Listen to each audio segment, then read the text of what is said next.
আসসালামু আলাইকুম প্রিয় দর্শক, ল অ্যান্ড লাইফ টিভি এবং নেক্সাস লিগ্যাল ল্যাব এর পক্ষ থেকে আপনাদেরকে সবাইকে স্বাগত জানাচ্ছি। আমি Mohammad Mehedi Hasan, advocate, Bangladesh supreme court.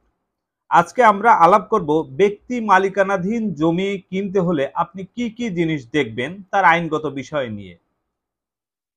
আমরা অনেক রকমের জমি কিনি, ব্যক্তি মালিকানাধীন জমি কিনি, আমরা ডেভেলপারের কাছ থেকে জমি কিনি, আমরা লিজ হোল্ড প্রপার্টি কিনি, আমরা ফ্ল্যাট কিনি, আমরা বিল্ডিং কিনি, ফ্লোর স্পেস কিনি, অনেকগুলা জিনিস আলাদা আলাদা। এই জন্য আমরা ভিডিওটা সেগ্রিগেট করে আলাদা আলাদা পার্টে সাজাচ্ছি।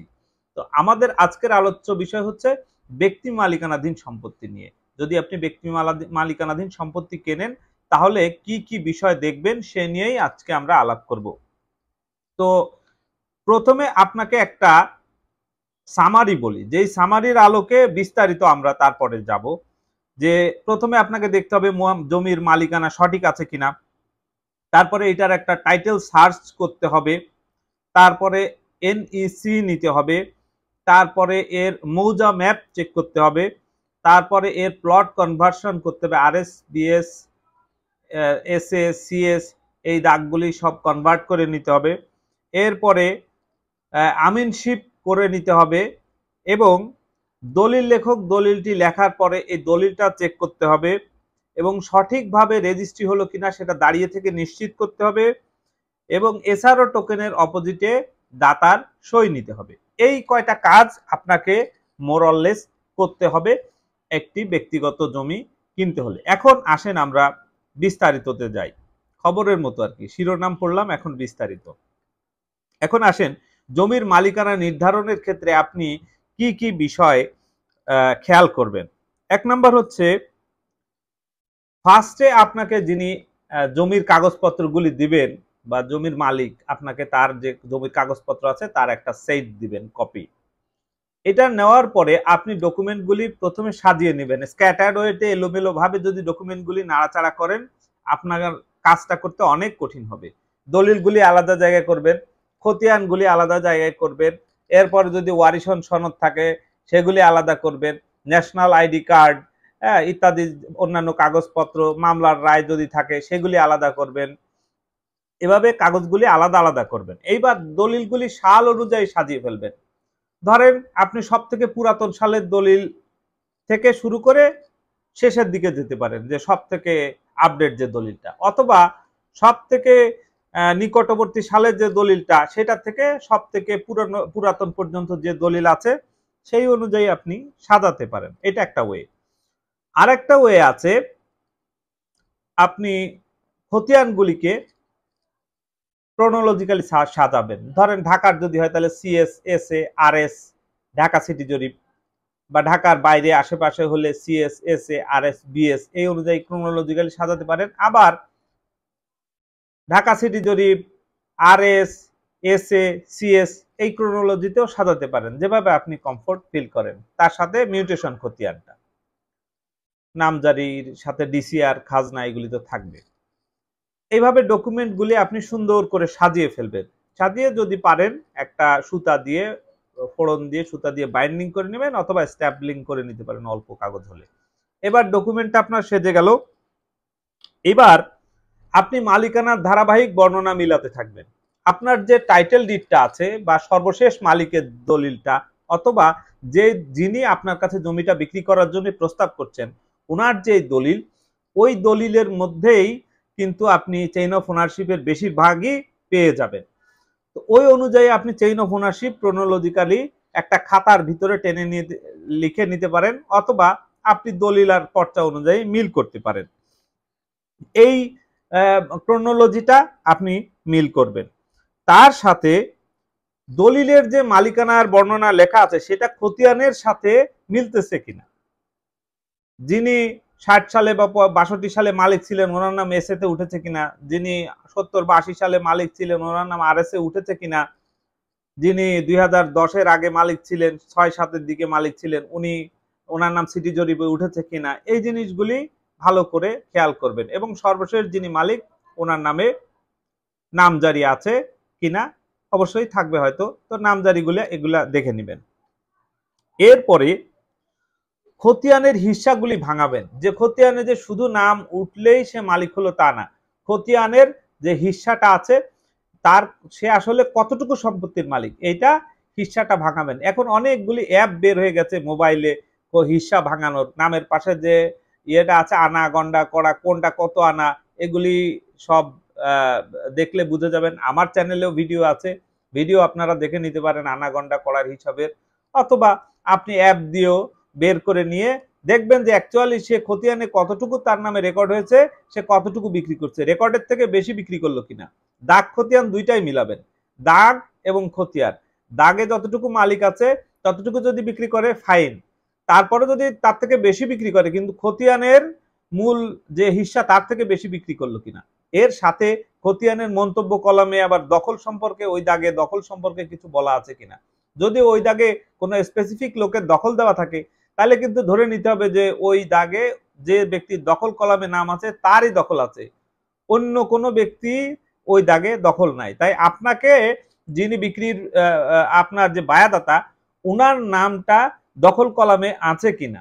যদি দখল কলামে কোনো কিছু না থাকে ফাইন, তাইলে তো আর কোনো মাথা ব্যথার কারণ নেই। কিন্তু দখল কলামে আপনার কাঙ্ক্ষিত দাগের পাশে যদি কারো নাম থাকে সেটা অবশ্যই আপনার বায়াদাতার নাম হতে হবে, অন্য কারো নাম হলে কিন্তু হবে না। এই জিনিসটা ভালো করে খেয়াল করে নেবেন।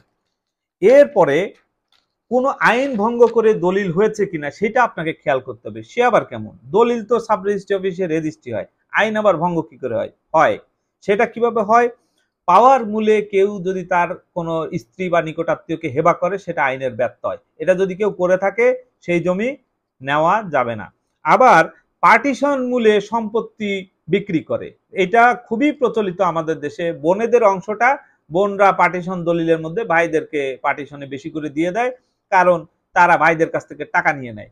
পার্টিশন দলিল হচ্ছে আপনার মালিকানা আছে, সেই মালিকানার ভাগাভাগির দলিল।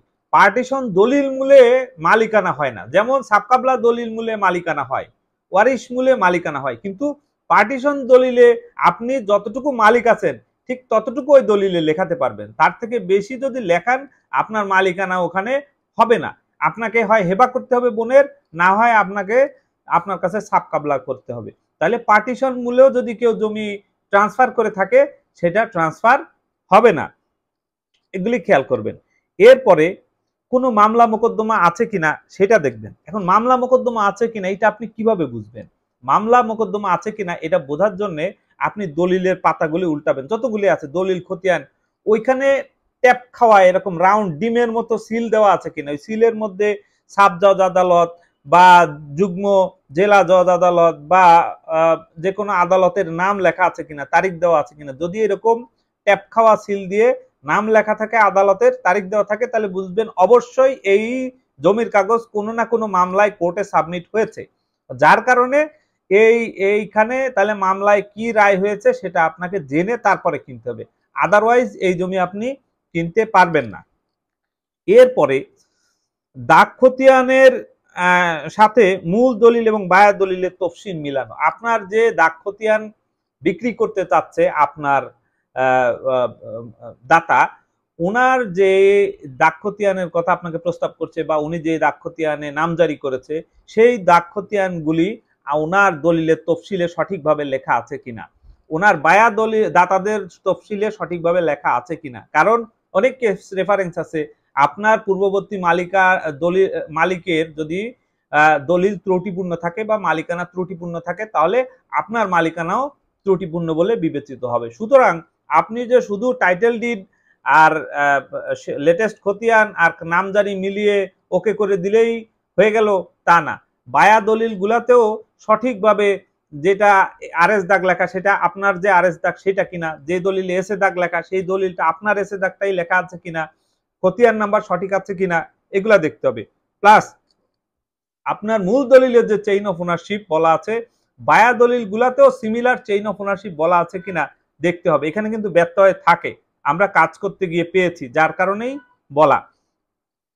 তো এরপরে আপনাকে যেটা করতে হবে, বর্তমান মালিকের নামজারি খতিয়ানের সাথে দলিলের তফসিলে দাগ খতিয়ান জমির পরিমাণ পুরাটা সুন্দর করে মিলায় নেবেন। যে বর্তমান মালিকের নামজারিতে 3টা কাগজ থাকে, নামজারি খতিয়ান, ডিসিআর, খাজনা রসিদ।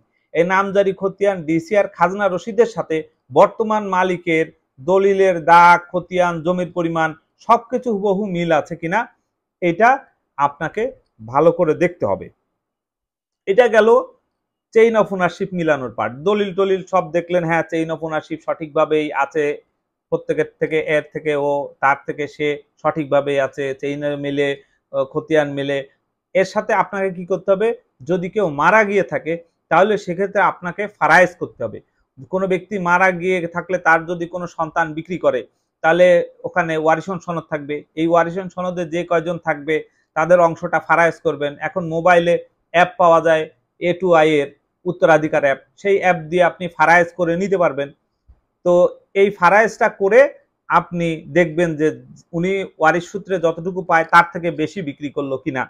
এই জিনিসগুলি খেয়াল করে সব যদি দেখেন যে না ইন অর্ডার আছে, ওকে ফাইন।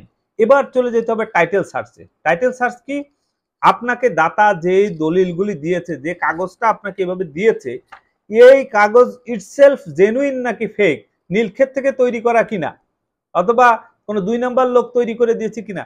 সাব রেজিস্ট্রি অফিসে এমনও লোক পাওয়া যায় যারা হুবহু দলিল তৈরি করে দিতে পারে, তারা মানে অসাধু চক্র আর কি। আমি জানি না তারা সাব রেজিস্ট্রি অফিসে চাকরি করে কিনা, কিন্তু তাদের এই সাব রেজিস্ট্রেশনের বিষয়ে, দলিলের লেখনির বিষয়ে তারা সম্মুখ অবগত। এত চমৎকার করে দলিল লিখে দেয়, আপনি অরিজিনাল না ফেক আপনার জন্য আইডেন্টিফাই করা খুব মুশকিল। তাহলে আপনি আইডেন্টিফাই কিভাবে করবেন, এজন্য আপনাকে টাইটেল সার্চ করতে হবে। টাইটেল সার্চে কি কি করবেন, চাইলে আপনি সব দলিল পর্চা সবই সার্চ করতে পারেন, তাতে আপনার খরচ বেশি হয়ে যাবে। একটা টিপস দেই, সেটা হচ্ছে মূল দলিল, নামজারি, ডিসিআর, খাজনা এবং সর্বশেষ যে খতিয়ানটা, এই কয়টা জিনিস তল্লাশি করবেন, চেক করে দেখবেন যে সঠিক আছে কিনা। মূল দলিল কোনটা, আপনার কাছে যে বিক্রি করতে চাচ্ছে জমি, ওনার যে মালিকানা দলিল, ওইটা দেখবেন যে সঠিক দলিল কিনা। এরপরে নামজারি, এখন অনলাইনে চেক করা যায় যদি অনলাইন হয়, আর যদি অ্যানালগ নামজারি হয় তাহলে পরে আপনি একটু ভূমি অফিসে গিয়ে নামজারিটা চেক করে দেখবেন। খাজনাও তাই, খাজনা যদি অনলাইন হয় তাহলে অনলাইনে চেক করতে পারবেন, আদারওয়াইজ তহসিল অফিসে গিয়ে খাজনাটা চেক করে আসবেন। হ্যাঁ, ডিসিআরটাও একই সিস্টেম। এরপরে আপনার যে সর্বশেষ খতিয়ান, ধরেন ঢাকা সিটি জরিপ খতিয়ান, বা আর যেখানে সর্বশেষ আরএস, যেখানে বিএস, সেই খতিয়ানটা আপনি ডিসি অফিসে রেকর্ড রুমে গিয়েও চেক করে আসতে পারেন। আবার আপনি এখন অনলাইন থেকে ওই খতিয়ানের একটা কপি তুলে নিতে পারেন, তুললে তো আপনি বুঝেই যাবেন যে ওই খতিয়ানের সাথে এই খতিয়ানের মিল আছে কিনা।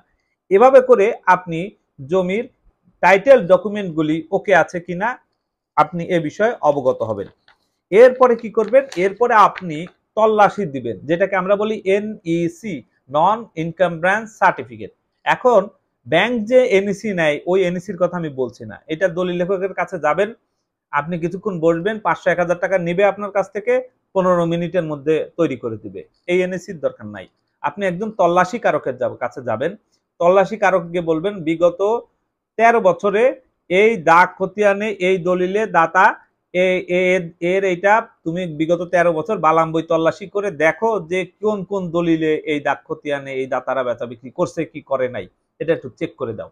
এটাকে আমরা বলছি NEC বা তল্লাশি রিপোর্ট। এই ধরনের রিপোর্ট নেবেন। এখানে বছর প্রতি আপনার কাছে কোনো সাব রেজিস্ট্রি অফিসে 100 টাকাও নিতে পারে, কোনো সাব রেজিস্ট্রি অফিসে 500 টাকাও নিতে পারে, 1000 টাকাও নিতে পারে, কিন্তু আপনি নিশ্চিত হয়ে যাবেন যে এই জমিটা আদৌ তৃতীয় কোনো পক্ষের কাছে বেচা বিক্রি হয়েছে কিনা। বিশেষ করে যেই সব জায়গাতে এই ধরনের 2 নাম্বারই বেশি হয়, ঢাকা এবং আশেপাশের এলাকা, ঢাকা, নারায়ণগঞ্জ, গাজীপুর, এইসব এলাকাতে একটু বেশি করে বিশেষ করে খেয়াল করতে হবে। আর যদি এটা গ্রামগঞ্জে হয়, খুব লোকাল এরিয়াতে, তাহলে অনেক সময় মানুষ মানুষকে চেনে, এই জন্য এইটা তল্লাশিটা গ্রামগঞ্জে বা যারা নিজেদের মধ্যে পরিচিত, এই তল্লাশিটা তাদের দরকার নাই। এরপরে আপনি কি করবেন, আরএস, বিএস এবং সিটি জরিপ, এর সাথে SA, CS দাগের প্যান্টাগ্রাফটা নেবেন। এই প্যান্টাগ্রাফ কেন নেবেন, কারণ আপনাকে যেই সিটি জরিপ দাগ থেকে বোঝাচ্ছে যে আরএস দাগ দলিলে লিখলো, যে SA দাগ দলিলে লিখলো, আদৌ সেই দাগটাই কি আপনার, নাকি ভুলভাল দাগ লেখা আছে, আপনি তো এটা বুঝতে পারবেন না। যার কারণে যদি প্যান্টাগ্রাফটা নেন, প্যান্টাগ্রাফের মধ্যে আপনার জমিটা কোথায় আছে, ওটা কোন কোন দাগে আপনি দেখলেই বুঝে যাবেন। এই জন্য প্যান্টাগ্রাফটা এখন খুবই এসেনশিয়াল একটা ইনস্ট্রুমেন্ট হয়েছে। প্যান্টাগ্রাফটা নেওয়াটা খুব দরকার, তাহলে আপনার দাগ নাম্বার ভুল হওয়ার সম্ভাবনা অনেক কমে যাবে। এরপরে কি করতে হবে, আমিনশিপ নিতে হবে। আমিনশিপ কেন? আপনার তো দলিলে জমির পরিমাণ আছে, সেই অনুযায়ী আপনার খাজনাও কেটেছেন, সেই অনুযায়ী নামজারি হয়েছে, তাহলে আমিনশিপের দরকার কি? আমিনশিপের দরকার হচ্ছে যে জায়গাটা দেখাচ্ছে দলিলে থাকলেও ফিজিক্যালি অতটুকু জায়গা ওইখানে আছে কিনা একজন আমিনই মেপে বলতে পারবেন। অনেক সময় দেখা গিয়েছে যে আসলে দলিলে আছে 10 শতক, কিন্তু ফিজিক্যালি মেপে 8.5 শতক জমি পাওয়া যাচ্ছে। তো 8.5 শতক যদি জমি পাওয়া যায়, আপনি তো 8.5 শতকের দাম দিবেন, 8.5 শতক কিনে তো আপনি 10 শতকের দাম তাকে দলিল অনুযায়ী দিবেন না। এই জন্য এটা দলিল এই একটা আমিন দিয়ে মাপাটা খুব জরুরি। আরো একটা জিনিস হচ্ছে আমিন কিন্তু সে লোকেট করতে পারে আসলে জায়গাটা এই দাগ অনুযায়ী, ম্যাপে যেই দাগ দেখাচ্ছে ফিজিক্যালি সেই দাগের উপরে জমিটা কিনা। এই জন্য আমিনশিপ নেওয়াটাও জরুরি। এর সাথে কি, যখন এগুলি সব কমপ্লিট হয়ে যাবে, আপনার দাম দর ঠিক হয়ে যাবে, আপনি সবকিছু চেক করে ওকে পেলেন, তখন তো আপনি দলিল লেখককে দলিলটা লিখতে দিবেন। এখন এই দলিলটা দলিল লেখক লিখলেই তার উপরে অন্ধভাবে বিশ্বাস করা যাবে না। তার উপরে অন্ধভাবে বিশ্বাস করলে অনেক বড় ভুল করবেন, কারণ এরা হয়তো একটা গদবাদা ফরম্যাটের মধ্যে লেখে, ওর মধ্যে চেঞ্জ করে করে লেখে। অনেক সময় দেখা যায় যে পূর্ববর্তী দলিলের দাগ নাম্বার রয়ে গেছে বা কোনো লোকের নাম রয়ে গেছে, তো ওর নিজের ভুল তো ও দেখতে পারবে না। এই জন্য একটা থার্ড আই ভিউ দরকার। ওই দলিলের দাগ নাম্বার, খতিয়ান নাম্বার, তফসিল, চেইন অফ ওনারশিপ, দাতাদের নাম, ন্যাশনাল আইডি কার্ড নাম্বার, সবগুলো জিনিস প্রত্যেকটা শব্দ আপনি কনসার্ন ডকুমেন্টের সাথে মিল করে করে করে করে চেক করে দেখবেন যে সঠিক আছে কিনা।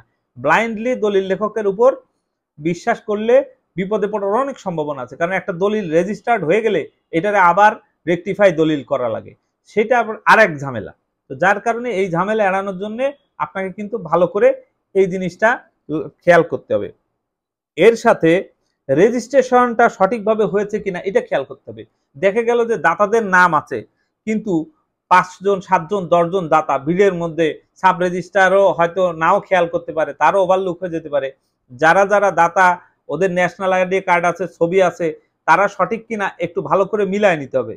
তা নাহলে 2 দিন পরে এসে বলবে আমি তো বিক্রি করি নাই, আমার অংশ তো আমি বিক্রি করি নাই, আমার অংশ অন্য আরেকজন লিখে দিয়ে গেছে, তার জন্য তো আমি দায়ী না, আমি তো সই করি নাই, এটা তো আমার সিগনেচার না। এমনও ঘটনা ঘটে এবং আপনিও এই ঘটনার শিকার হতে পারেন। এই জন্য দাঁড়িয়ে থেকে আপনাকে দেখতে হবে যে আসলে যে কয়জন দাতা দলিলের নাম আছে, ছবি আছে, তারাই কিনা একদম মিল করে দেখবেন। আর যদি পরিচিত হয় তাহলে তো আর এত দেখার দরকার নেই। এর সাথে সাথে যে থাম্ব ইমপ্রেশনটা যখন নেয় দলিল রেজিস্ট্রের পরে, আপনাকে দাঁড়িয়ে থাকতে হবে যে প্রত্যেকে থাম্বটা দিচ্ছে কিনা। থাম্ব ইমপ্রেশন যদি ঠিক না থাকে তাহলেও কিন্তু ডিনাই করার সুযোগ আছে। এই জন্য এই জায়গাটাতে আপনাকে ইয়ে করতে হবে। এবং দলিলের যে শনাক্তকারী আপনি সাথে করে নিয়ে যাবেন, যেন তাদেরকে শনাক্ত করে। অনেকেই করে দলিল লেখক তার মতো করে সাক্ষী, তার মতো করে শনাক্তকারী দিয়ে দেয়। এই সাক্ষী শনাক্তকারী আপনার যদি না হয়, এই দলিলটা নিয়ে যদি কোনো কোশ্চেন ভবিষ্যতে অ্যারাইজ করে, তো আপনি সে সাক্ষীরে তো খুঁজে পাবেন না, শনাক্তকারীরে খুঁজে পাবেন না। অনেক সময় একজনের নাম আন্দাজেই লিখে দেয়। তো সেই জন্য আপনি অ্যাকচুয়াল সাক্ষী, অ্যাকচুয়াল শনাক্তকারী নিয়ে যাবেন। আর সর্বশেষ যেটা করবেন, আপনার রেজিস্ট্রেশনের পরে আপনাকে একটা এসআরও টোকেন দেবে, আর ইয়ে দেবে, কি বলে, সার্টিফাইড কপি দেবে। এসআরও টোকেনের অপোজিট পেজে দাতাদের সই নিয়ে নেবেন, তা নাহলে কিন্তু মূল দলিল তুলতে গিয়ে সমস্যা হবে। আর যখন রেজিস্ট্রিটা কমপ্লিট হয়ে যাবে, তখন 2 বছর 2.5 বছর পরে একটা এই মূল দলিলটা আপনার কমপ্লিট হয়ে যাবে। কমপ্লিট হয়ে গেলে ওই ওই মূল দলিলটা এসআরও টোকেন দিয়ে তুলে নেবেন, তখন আপনার এই কাজটা কমপ্লিট হয়ে গেল। আর নামজারির পার্টটা আলাদা, নামজারি নিয়ে বলছি না। তো এই সমস্ত কাজগুলি আমরা নেক্সাস লিগাল ল্যাব থেকে সার্ভিস দিয়ে থাকি, একেবারে ওয়ান স্টপ সার্ভিস। পুরা প্যাকেজটাই আমরা করব। আপনারা যদি এই কাজটা আমাদের সাথে করতে চান, তাহলে আমাদের যে নাম্বার দেওয়া থাকবে এই নাম্বারে যোগাযোগ করতে পারেন, অথবা আমাদের ওয়েবসাইট আছে, ওয়েবসাইটে যোগাযোগ করতে পারেন, ফেসবুক পেজ আছে, পেজগুলোতে যোগাযোগ করতে পারেন। আমরা এই পুরা প্যাকেজ আকারে এই কাজটা আপনাকে করে দেব ইনশাল্লাহ। ভালো থাকবেন। আসসালামু আলাইকুম ওয়া রাহমাতুল্লাহ।